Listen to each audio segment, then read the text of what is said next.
மன்னரும் நானே, மக்களும் நானே, மரம் செடி கொடியும் நானே. சொன்னவன் கண்ணன், சொல்பவன் கண்ணன்.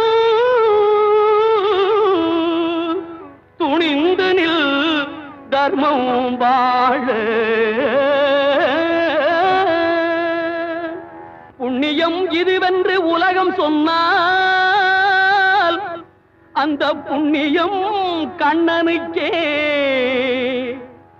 போற்றுவார் போற்றலும், தூற்றுவார் தூற்றலும் போகட்டும் கண்ணனுக்கே.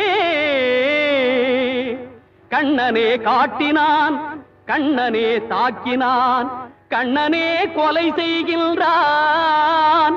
காண்டீபம் எழுக, நின் கைவன்மை எழுக, இக்களமெல்லாம் சிவக்க.